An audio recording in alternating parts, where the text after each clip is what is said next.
Have a great day, everyone. It's me, Lane, and welcome back to my channel, Miss Lane Diaries. So, if you have not yet subscribed to my channel, please do subscribe now. And today, I'm going to have a tutorial about how to use Google Drive. But before that, let me first introduce to you what is Google Drive. So, yung Google Drive is file storage and file synchronization service na ginawa ng Google. It allows us to store our files in the cloud, such as documents, spreadsheets, presentations, and other collaborations. So, pwede tayo mag-share ng files sa ating mga kasamahan using the Google Drive. And pwede din sila mag-edit and collaborate with you while working with the file. So, ginagamit namin ito for file sharing.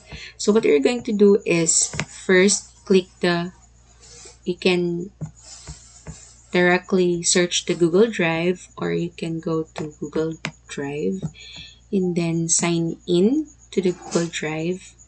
So I am automatically signed in because I have signed in my Google Drive account. Google account. So you need to have a Google account so that you can have your Google Drive. So the first thing that you're going to see is the quick access. So for the quick access, you will see here kung ano yung mga files na kadalasan mong ginagamit or last mo na nagamit, latest mo na open. And then ito yung mga nandyan sa drive mo. Ito yung mga folders na nandito sa drive ko. Ito siya, mga names. And then meron din ditong shared with me. Ano yung mga na-share sa akin na mga files. And then yung recent naman, ano yung mga pinaka-recent ko na inopen. And then, the starred files, yung mga files na very important para sa akin dito. Pwede ko siyang ilagay dito. At yung mga trash naman na files ay dito ko makikita. So, yung file storage na free for Google is 15 GB. But you can buy if you want to add more to your file storage. But if you want free, you can delete naman yung mga file na ginawa mo or na ginamit mo for your drive para naman may storage ka pa. So, now, I will show you how to create a folder in the drive. So, you can create here new.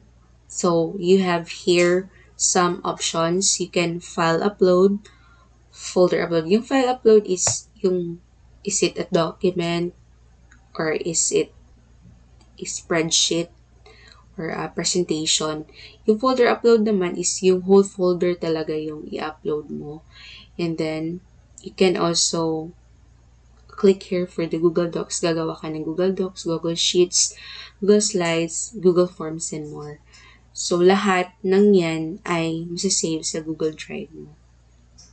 So, if you're going to create a new folder, so pwede ka rin mag-create ng new folder dito.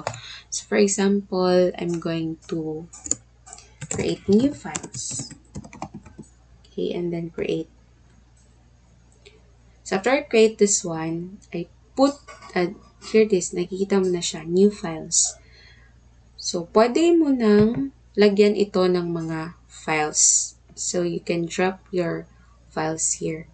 So, you can click new here. So, file upload. Para pabuto siya sa folder. So, for example, mag-upload ako ng file ko. Ito, i-upload ko to. So, makikita mo dito yung progress niya. And then, after that, you will see that it's uploaded already. So, pag na-upload na siya, pwede mo na siyang gamitin. Okay, pwede mo na siyang i-open. So, when you open it, you can have the option to open it using Google Docs, or you can download it. Pwede mo din siyang i-download. So, if you opt to use Google Docs, so you can edit it online, and anything that you do here as as edit will be reflected here. It will be saved online too. So, yun. After that, you can also download this one. So, you can move. Ito yung download. You can download the file. You can also move.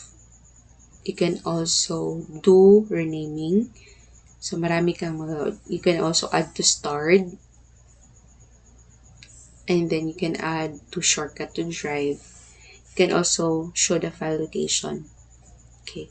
So, the very important thing that you're going to remember is para sa file collaboration, kailangan mo na i-share ang file. So, how to share the file? So, for you to share the file itself, for example, itong drive na ito, gusto mo siya, yung new files talaga, gusto mo siya na i-share sa other people, you can set its sharing options. So, you can get the link here and give it to the one that you want to share it with. Or you can click here the share. It's just the same. So you can add people here. You can put the emails of the people that you want to share.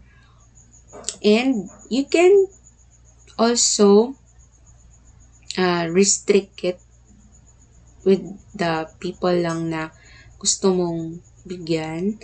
But you can change it with anyone with a link. So, anyone in the internet with this link can view. Pwede din na mag-comment siya or mag-edit siya.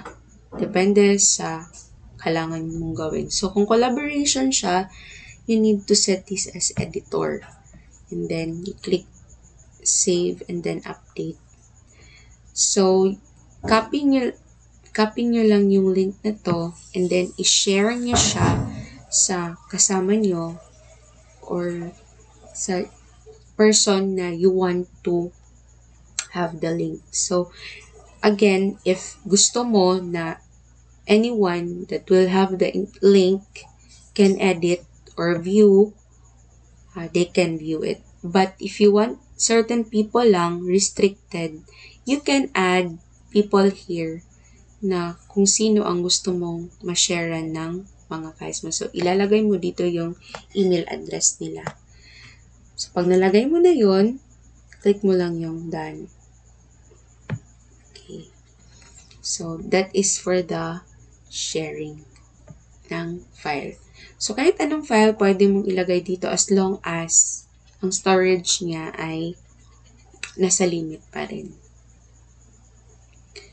So, that's it for uploading and downloading and creating a folder in the drive.